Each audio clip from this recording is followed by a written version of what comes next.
The University of California, Riverside presents Blue, Gold, and Black, the podcast that's dedicated to amplifying Black voices at UCR. I'm Dominique Beale from UCR's Community Engagement and Outreach Unit. In each episode, we'll be talking to UCR students, campus leaders, and community partners to explore the intersection of being Black and being a Highlander at UCR. And I can't wait for you to meet today's guest. Let's get started.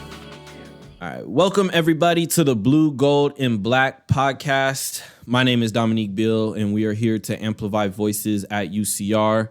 Today, I have a special guest, my good friend Victor. He is an academic advisor from our College of Humanities, Arts, and Social Sciences, and he is also a UCR alum, so we're going to be able to talk about some of his childhood experiences, what led him to education, what led him to UCR, his experiences at UCR, and then the work that he's doing as a professional here at UCR to make sure that he's supporting our students, in particular our Black and African American students. Vic, how are you doing today, sir? I'm blessed, man. Thank you for having me. I'm glad to be here. Yeah, no doubt, no doubt. Thank you as well. So let's go ahead and just jump right into it and get started. So go ahead, Vic, tell us a little bit about your background, where you grew up, where you're from, and kind of some of the, pivotal childhood moments that you had that kind of helped shape your Black identity. Yeah, so I was pretty much born and raised in Southern California. Mm-hmm. My parents came over from Nigeria pretty much with the wave of foreigners to come to our system of colleges and universities out in America in the late 70s, early 80s. And, they were supposed to get the education and go back home, but they kind of liked it and stayed. So I'm a product of that. So, Sure. I was born in the Los Angeles area, but I pretty much grew up in the Inland Empire, particularly in Ontario and in Rancho Cucamonga. I know everybody heard about Rancho in Next Friday. It's a real city. It actually exists. That's hilarious. Yeah. The first time I seen that movie, I was like, what is Rancho? And I was living in Corona at the time. And then I was Yeah. First Even though time they didn't really shoot it in Rancho, but right. Where it took place was Rancho. So, and growing up, man, I had a blessed childhood because I was around so many Black families, whether they were African American, Jamaican. So I didn't have a shortage of positive, Black father figures, positive women who were mothers, friends, hardworking, smart, intelligent. Kind of like the Cosby Show, man. A lot of people in our own group kind of think that the Cosby Show wasn't real. But I'm like, nah, that's kind of low key how I grew up around, other Black families in a very white collar, blue collar type of environment. Right. So hard work, respect for your elders, how you carry yourself, personal pride and whatnot. All of those things were instilled in me growing up, not just with my parents, but like I said, the other Black families that I was around. So for me, knowing education and hard work was something that you were supposed to value was always there. So that really, shaped me and molded the man that I am today. Yeah. So let's talk about kind of the fact that, your parents were immigrants from Africa, Nigeria, right? And you were born here in the States and kind of grew up in the States. So kind of just talk to that experience a little bit. What was it like, having, African, Nigerian traditions and customs in the home, and then kind of maybe being out in society here in America and interacting with the Black community here in America? What kind of perspective did that lend you? Was it super challenging? Was it fun? Was it exciting?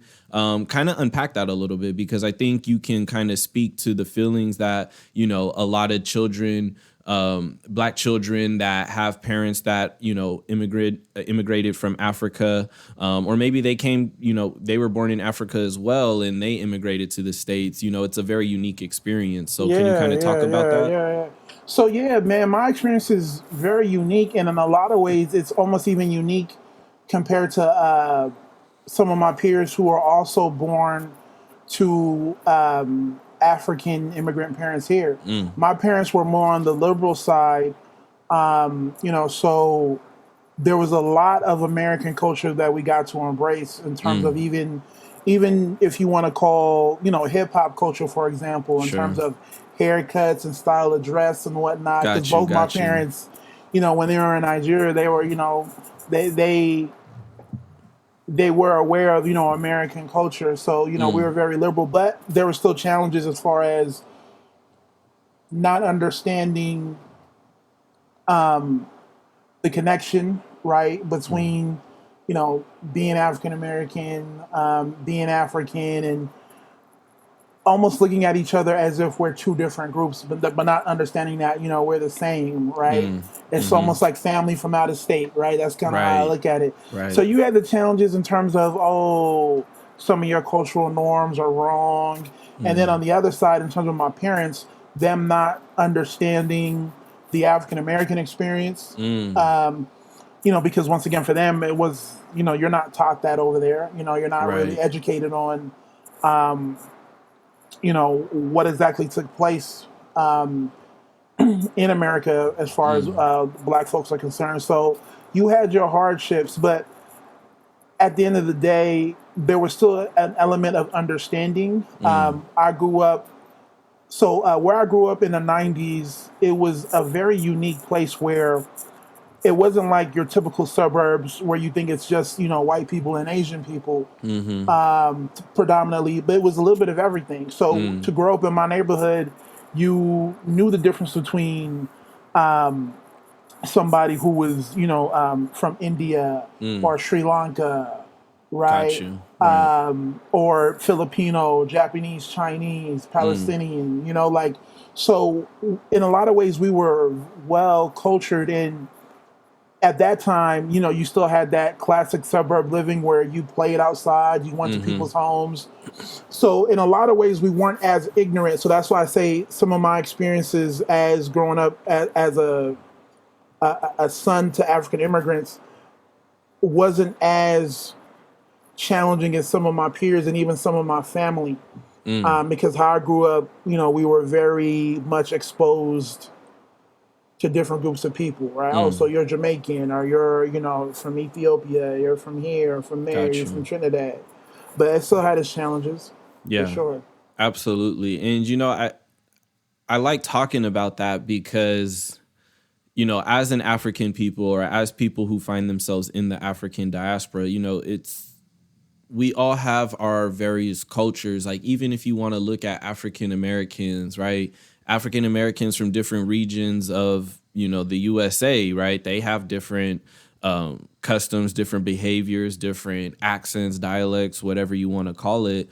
And all of that can still be appreciated and respected and uplifted while still having that underlying principle or that underlying understanding that, we are all an African people and we do need to be connected and we do need to kind of respect each other's cultures and really our histories, because all of our histories are very intimately intertwined, even though we might not think it due to miseducation and things like that. So, I think that's a very important, point to stress to students, especially students that find themselves within the diaspora, wherever you come from in this world, be open to understanding that your brothers and sisters in other parts of the world, you guys have shared experiences, even though they might not be completely identical. So you had a lot of positive role models. You were very fortunate to kind of like grow up cultured and things like that. So let's kind of like transition to, let's say, your time in high school. Obviously, education was something that was very important in your family because that's why your parents came here. So kind of just talk about that, like the instilling of education as a foundational part of your journey, and kind of how that led you throughout high school to choosing which college you wanted to go to. Yeah. So on top of my parents pretty much letting it be known that, you were going to go to college. So it really wasn't a choice. It was more so like which one versus you were going to go. Sure. That part was easy, but I grew up on the tail end. So like when you're a 90s babies or 80s baby, right? And you kind of grew up old enough to kind of remember what you saw. The early 90s kind of had like this sort of tail end of positive black images in mainstream media, right? You had the Cosby Show and other shows as well, but a different world. So I grew up watching A Different World. And, you know, seeing that show made college cool to me, fun to me. So that on top of my parents pretty much letting me know that you're going to have to go to college, you know, really hit, right? On top of the fact that I had older cousins who went, and I looked up to them. So if they were doing it, I knew I had to do it. And it really didn't kick in for me till pretty much high school. When we spoke last week, I told you about, for me, what sealed the deal was I helped my sister move into the dorms at UCLA. And I was like, man, this is what college is like. It's so much fun. You get to live with people that look like you. There's no parents. There's no... So that kind of solidified for me that, yeah, I'm going to college for sure. So my parents didn't really have any problems with me, even though they got divorced when I started high school. It wasn't one of those, man, we can't find Victor. He's out running the streets and going crazy. I'm like, nah, I know what college is like, so you don't got to worry about me. I'm going to head up there. So, you know, luckily enough, you know, I'm a byproduct of being raised in the suburbs where, you know, you... have access to good schooling. And because both of my parents went to college, they knew what to look out for so that they, you know, they didn't play games. Because sometimes, you know, in the public school setting, they tend to play games with minorities as far as how they track them without you knowing. They're tracking you in terms of who's going to college and who's not going to college. So luckily enough, I had parents who were able to look out for me also in ways that I didn't understand till I got older. You know what I mean? So, yeah, my journey, I had my rough parts, but I always knew I was going to end up in college. You know, so I always valued education ever since, you know, probably middle school. I really, you know, took it seriously. No, yeah, I think that's great. And, you know, just kind of talking about like, you know, the remnants of like kind of like that early 90s renaissance, if you will, of like the black image and everything, you know, was conscious and, you know, positive outlooks and all of that stuff. You know, that's important, you know, that the artistic and creative side that, you know, black people can, you know, express and exhibit is very like foundational and instrumental into how like we kind of like develop our identity, how we look at ourselves, what we can see for ourselves, what we can see for our people. So, you know, kind of having that context kind of assist you along with all of the positive representation, you know, from your family and extended family, you know, that's a beautiful, beautiful thing. So let's talk about then, you know, your transition. You're getting ready to graduate high school. What colleges were on your radar? Tell us how you ended up finding yourself at UCR. What was the deciding factor? And then, you know, we'll kind of dive into your UCR experience after that. Yeah. So, you know, coming out of high school, like my parents got divorced when I started high school. And my mom had to work a lot. You know, my dad was around, but, you know, he was kind of doing his thing. And I have a younger brother and a younger sister that I had to really, like, you know, look out for because Rancho's not cheap. So my mom had to work, you know what I mean? And sometimes work 2 jobs just to kind of make sure that not only did ends meet, but our quality of life stayed the same, which, you know, I'm thankful for her for doing that. But you know, I knew at the time I wanted to do engineering. And when I was doing my research, UCR was, you know, nationally ranked as far as engineering programs. So I knew I wanted to stay local, or I knew I wanted to stay in Southern California, but I really wanted to be local. So the choice came down between USC and UCR.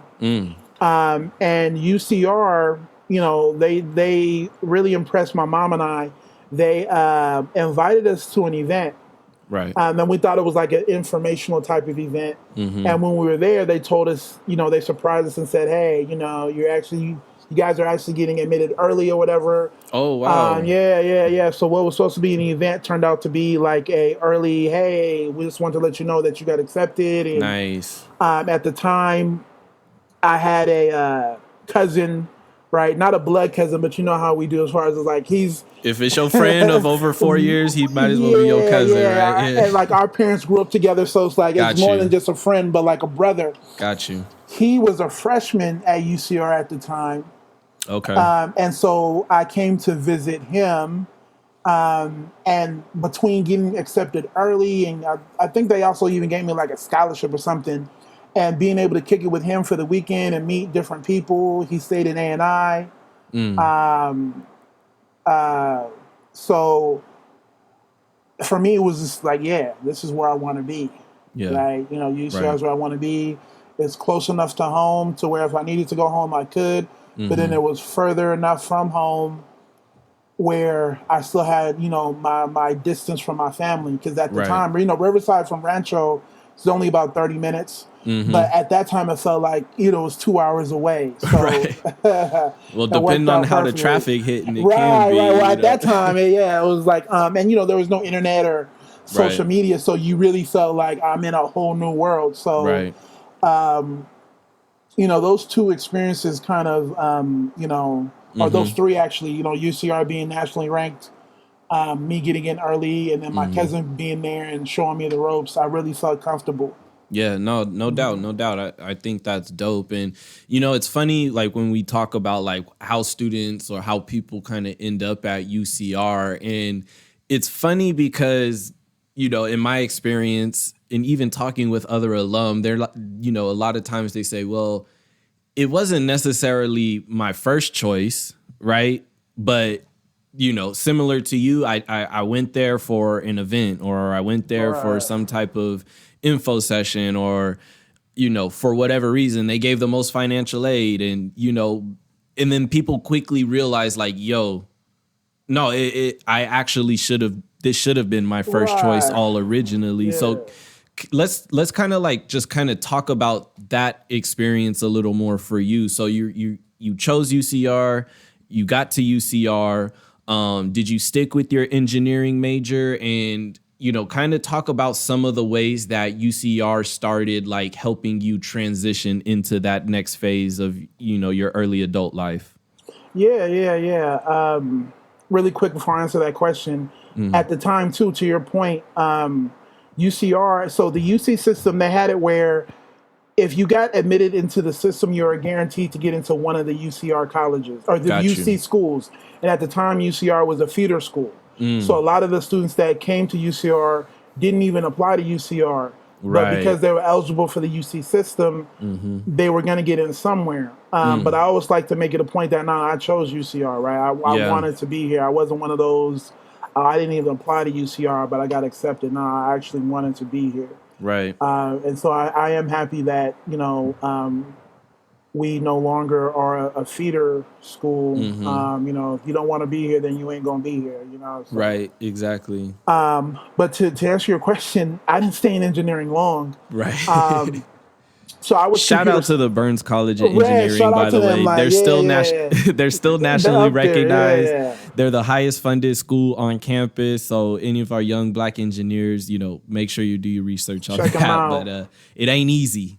And their advisors are amazing. I know a lot of them personally. They're really doing their thing over there. Yes, sir.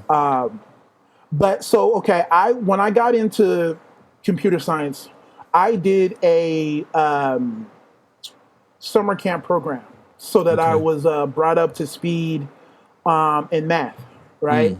So my mom paid for me to be in this program, and I stayed in the dorms while doing summer school. And part of the program I was in, every Friday we would take a field trip to go to like a different engineering firm or something like along those lines. And I just wasn't really motivated or captured. You know, mind you, this is 2002. So the whole idea of being a computer programmer it's not what it is now. Now it's sexy. Yo, I'm a computer programmer. Yeah. I'm building apps. Yo, watch Yeah. out for me. Like, I got stuff coming up. Like, yeah, I'm Yeah. programming. Nah, bro. Like, early 2000s, it wasn't none of that. It was a lot of like basic, Yeah. old school. So it really wasn't, it didn't catch my attention. It wasn't that Got I didn't you. have the ability, but I just wasn't interested in that way. So I didn't stay with it long. Got you. Now I wish I would have, of course, woulda, coulda, shoulda, but social media and the whole idea of being a computer programmer, that didn't really get. I was already graduated by the time that really got popping. You know what I mean? So for me, it just wasn't enough there to capture my interest. Got you. So I didn't stick with engineering long. I knew I wanted to do something in law or education, something along those lines, or even law enforcement. And so doing my early research, I realized that, okay, well, a good major for those who want to kind of do those types of things would be sociology. So I Right. changed my major to sociology pretty early in the game. Okay. And so once you kind of got into sociology, what was that experience like? Was it something that captured your attention more? How did that kind of steer your trajectory once you made that switch? Oh man, it was a perfect marriage because I like understanding how people think, how society Yeah. thinks, how society moves, and sociology. It's not necessarily, you can look at it as a pure discipline, but it has a little bit of everything in it in terms of Yeah. psychology, ethnic studies. So it was cool because I was able to really learn and think, and that paralleled with my own development as a young man, Right.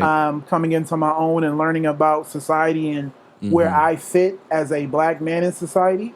So it was actually the perfect major for me. Nice.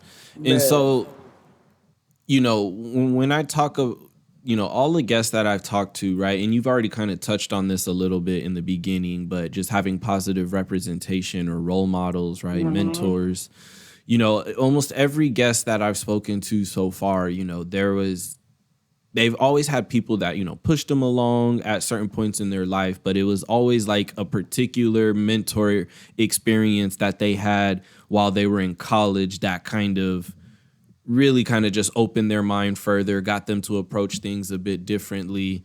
Can you kind of just expand on your experience with mentorship? Obviously, your family and the people around you, in your childhood were very formative, but what about in your early adult life? You're in college, you're still navigating. Can you kind of speak to that point of mentorship and how important it is for students?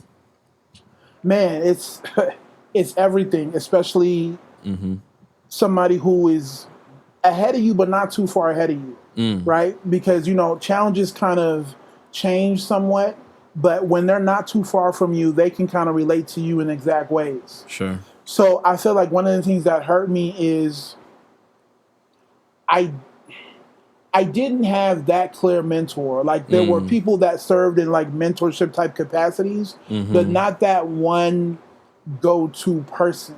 Gotcha. So a lot of it was by committee, and a lot of it was by luck through my peers, where we all kind of put a good peer pressure on us in terms of like holding each other accountable. Right.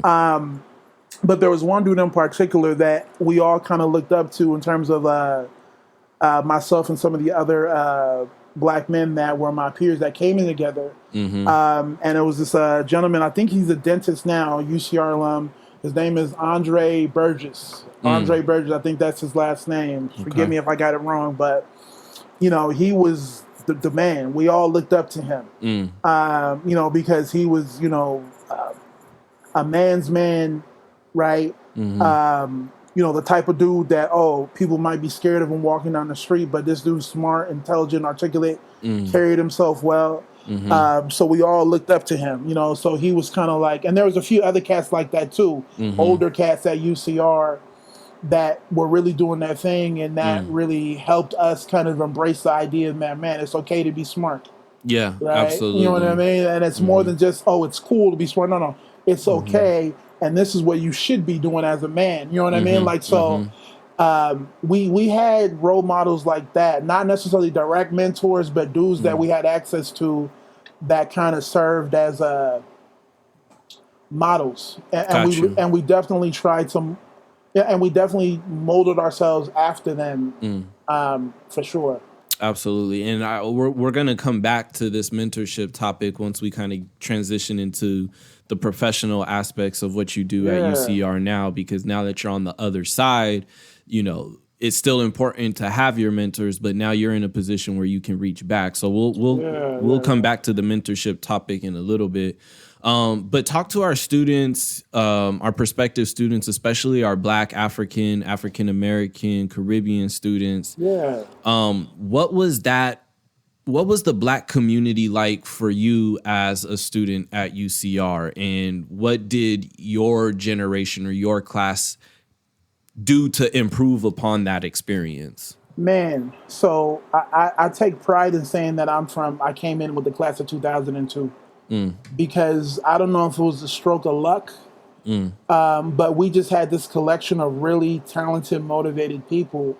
So a lot of the clubs and organizations that are on campus today, I was either part of the early phases of it, maybe I was a founder, or people who are my good friends were founders of those organizations. So you know, it was amazing because we were an active Black community, and we socialized like almost too much.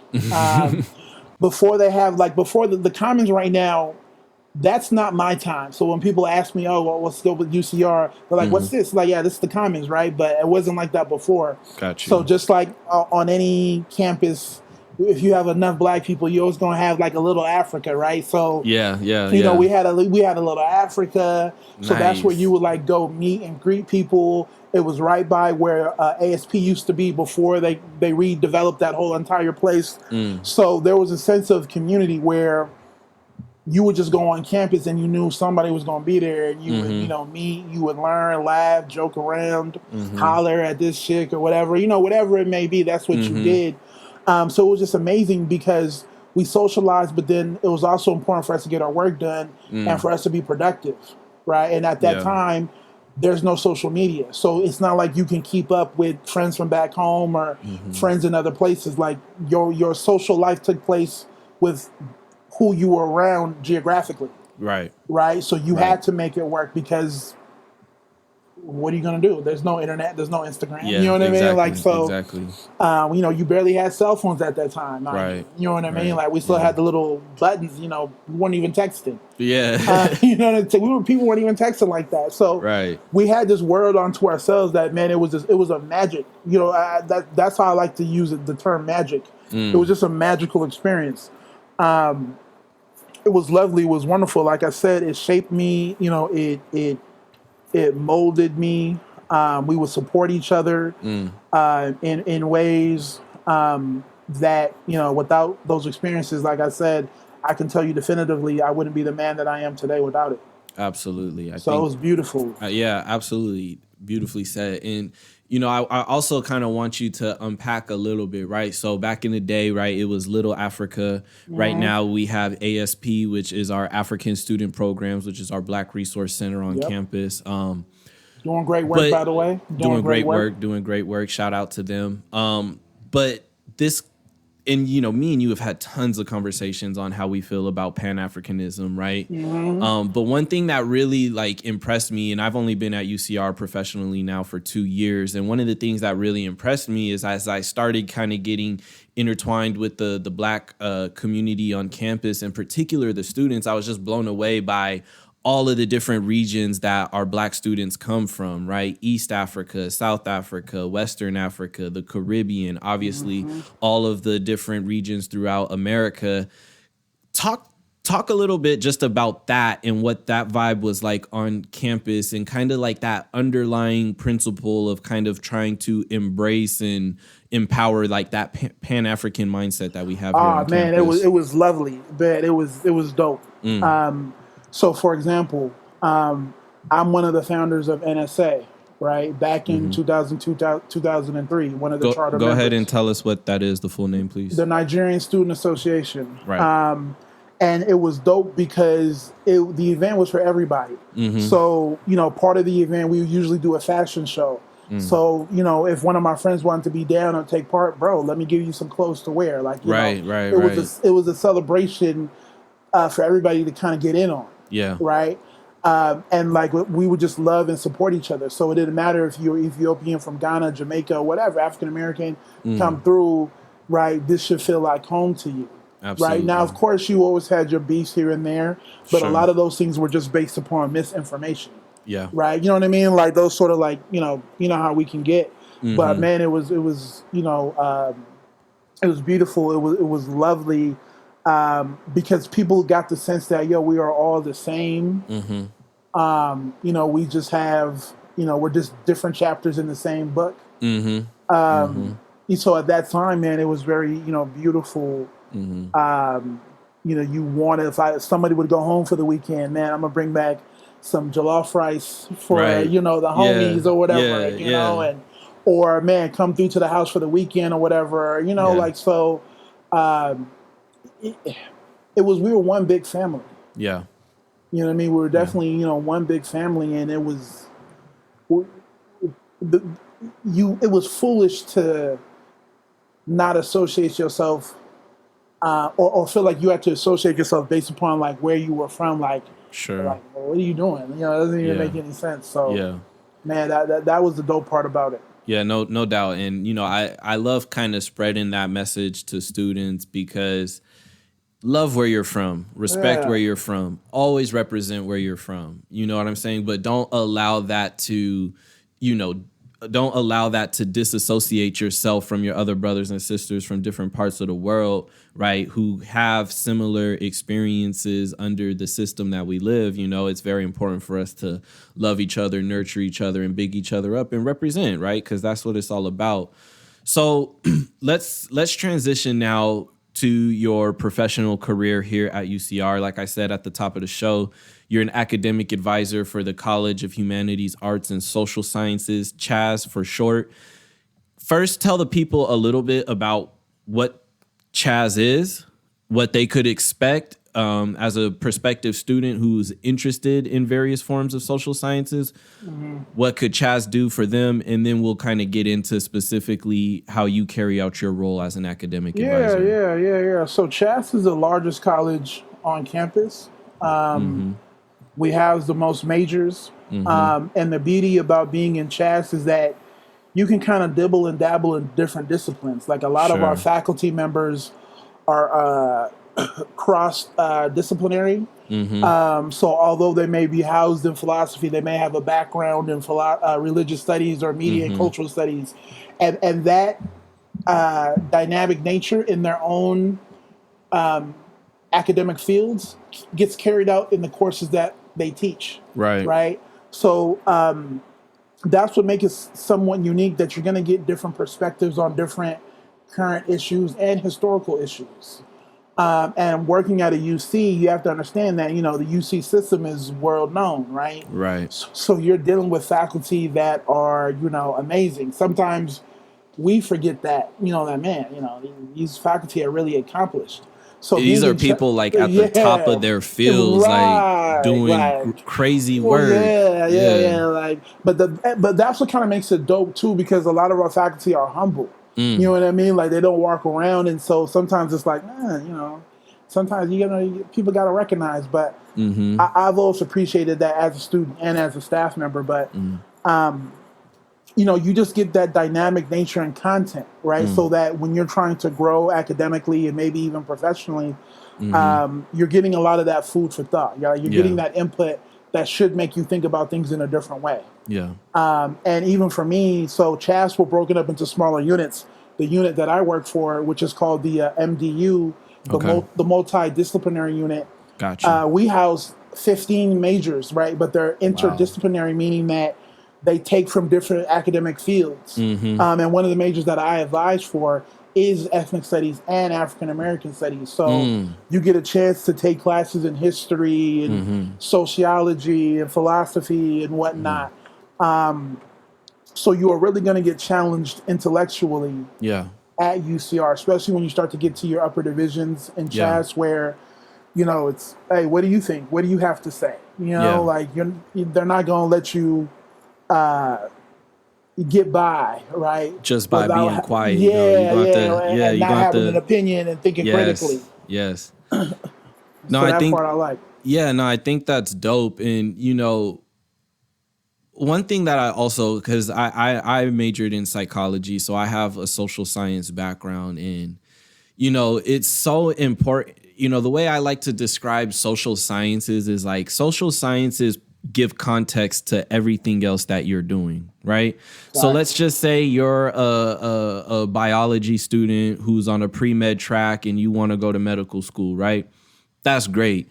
You can swing on over to Chaz, minor in African American studies, right? And so now you can take your goals of being a doctor or working in the medical field, and you can add so much context around what you're doing, right? You can get a full grasp of like historical issues that afflicted the Black community in terms of the medical system. And, that way you can navigate through the space with a different level of consciousness and a different level of pride about the work that you're doing. So whether you actually major in one of the arts or social sciences, almost every major in CHAS can be taken as a minor, which is a huge bonus. So never discount, the benefit that social sciences and the arts can provide to you, even if you're in a more like mathematical, scientific field or background. All right. And so transitioning from that, you're an academic advisor. So try and tell the prospective students, yo, if I come and knock on Victor's door and I need help, what can they expect walking into your office? That I'm going to help you, but not baby you, not coddle you. I'm going to treat you like a grown adult. Like the way I look at it, our society says, man, if you're 17, 18 years old, you're a grown adult. So I'm going to treat you like that, right? Yes, sir. Because I wouldn't be helping you get better if I coddled you. So I'm all about you getting better, and I'm all about you knowing how to help yourself as well, right? So anytime somebody comes for me to help for me always looks like an education process because I'm trying to educate you, right? You know the whole saying, if you give a man a fish, he's going to come back the next day. But if you teach him how to fish, he can feed himself for life. I really do embody that sort of philosophy in terms of I'm going to help you and I'm going to let you understand how I'm helping you and how you can help yourself and how you can get better, how you can learn and how you can grow and how to think critically, right? Yes. Because one of the biggest challenges, and this, a lot of young adults, they're at that stage where there's a lot of big, important decisions that they need to make, but they don't necessarily have the skill set to understand how to make rational, well-researched decisions. So I'm all about that, right? I can't tell you what to do because you're an adult, right? All I can do is tell you, well, these are the things that you should consider. These are the options that you have. Let's talk about the potential pros and cons. And then, you're going to have to be the one that's going to make the choice on what you want to do. Yeah. And I think that, sorry, go ahead. Keep going. No, I was just going to say, so that's kind of my philosophy when, I am helping you, right? Because I'm going to help you, but not in the way in which you think that, you're going to be coddled or, babysat. And it goes back to just, the conversation we kind of had about mentorship in the beginning, right? Obviously, as a professional, that almost is your job, right? To a certain extent to serve as a mentor, but it's deeper than that. It's holding people accountable while also inspiring them that, hey, you can do these things, right? You can be great. Like I say all the time, I've said in multiple episodes right now, my academic advisors in my undergrad were the reason why I graduated. They put me in front of the people I needed to talk to and said, here's the resource, like you need to reach out and grab it, So it was, a lot of like empathy, but also that level of accountability. And, it's important for people like me, people like you in our positions that, we make sure that we extend the hand backward, right? So that way we can reach the future generations that are coming in. But for those younger generations, you have to be willing to grab that hand. You know what I'm saying? You can't be too prideful. You can't have that chip on your shoulder, and you can't be shy and embarrassed. You graduating is going to take a whole level of support, whether it's from your family, whether it's from your friends, your professors, your teachers, your boyfriend, your girlfriend, your dog, anyone. You're going to need that level of support. And it's important that you're putting yourself in a position where you can go and find those people on campus because they are here. And so, as we get closer to the end of this interview, me and you've had conversations on the topic of advising. And, one of the things that we talked about is like this holistic approach, right? You are not, when you come into Vic's office, you are not just a student, right? You're a student. You're a daughter, a son, a brother, a sister, a parent. You know what I'm saying? You might come from low income. You might, anything. You have all of these different aspects that make up who you are. Why is it so important for people in your position, in academic advisor positions, to approach their students kind of from that holistic mindset so that way they can make sure that they're servicing them the best way possible? Yeah. So my job is to help you get your degree, right? And there's going to be bumps in the road, right? And those bumps in the road impact your ability to get that degree. Those bumps in the road aren't just based upon your academics, right? Absolutely. So in a lot of ways, I think sometimes students think that, my advisor can only help me with like academic issues. But if you're going through some personal problems, that's impacting your academics, right? So by default, I'm kind of like, in the mix, right? Yeah, not to be all up in your business because I'm nosy, but I legitimately want to help you. Right. And part of helping you is, letting you know these are the options that you have. And part of helping you is helping you organize your own thoughts, right? So that we can kind of look at the different variables and factors. Like, I'm never going to tell you what to do, right? Because that's not my place. But I am going to, help you understand the different variables and factors that you need to consider, the different options that you have, certain realities that you're not aware of, because how would you be aware? I've been to places that you haven't been, so I can give you insight on your future, right? So in a lot of ways, it's almost like I'm having conversations with my former self in terms of, man, there's places that I've been that you haven't been yet, so there's information that I can give you, Right. No, yeah, 100%. And I just, and I think it's important. And, I spoke with, I don't know if you know her, but Dr. Denise Woods, who's the Assistant Vice Chancellor of Health and Wellness and Counseling. And everything that she does, she talks about that holistic approach and why it's so important that a student's health is not just literally them going to the doctor. It's making sure their food secure. It's making sure their finance secure, their academics are secure, et cetera. And the same thing applies in the realm of you being an academic advisor, right? If you're food insecure, that's inevitably going to affect the way that you perform in class. So what resources can I get to you? Because that's what's going to help your academic performance. Exactly. It's not necessarily the fact that the students just can't grasp the materials. A lot of time, right, it's just those outside factors outside of the classroom that are creeping into the classroom and creating those situations. So we've had a super dope conversation. Obviously, we could talk for days and days, but just to wrap this interview up, I always like to end with what I call a little bit of Black optimism, maybe with a little bit of radicalness sprinkled on top, right? So, when we look at the future generations of young Black scholars that are going to find their way coming through UCR, what would you say is one of your most optimistic visions for those Black scholars coming through UCR, and something that you're actively working towards in the work that you do on a day-to-day?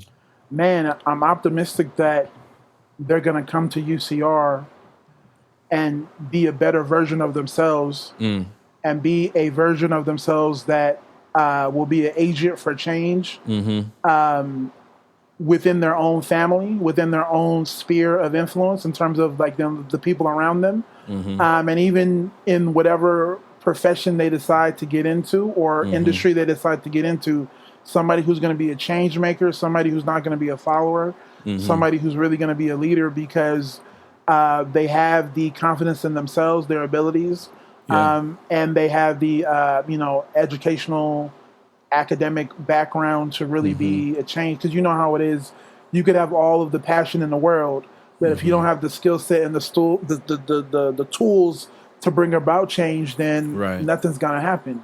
Absolutely. Right. So they'll leave here being folks who are gonna be ready. And it's hard for me to even say that it's a vision because I'm seeing it happen.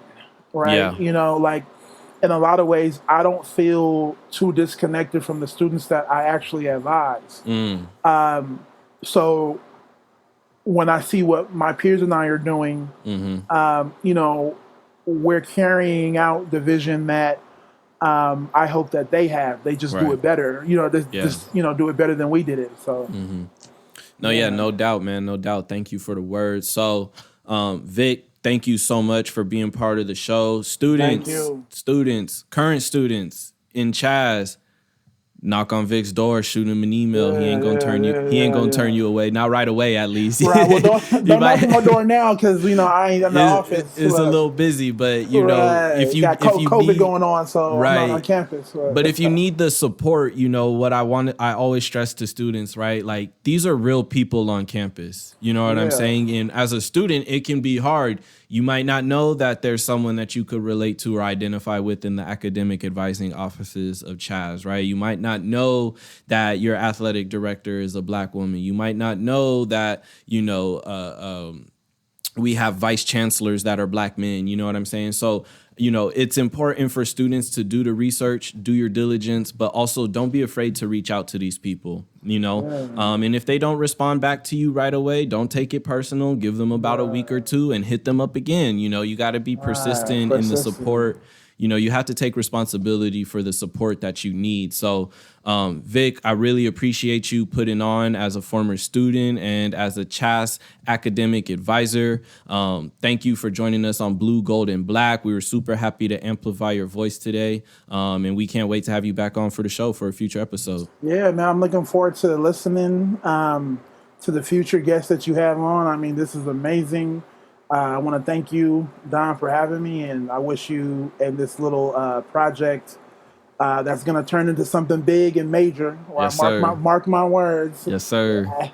In a year's time from now, August 7th, 2021, this is going to be 10 times bigger than what it is now. Yes, sir. Yes, sir. You heard it here first on this episode. So right. You know. Appreciate that.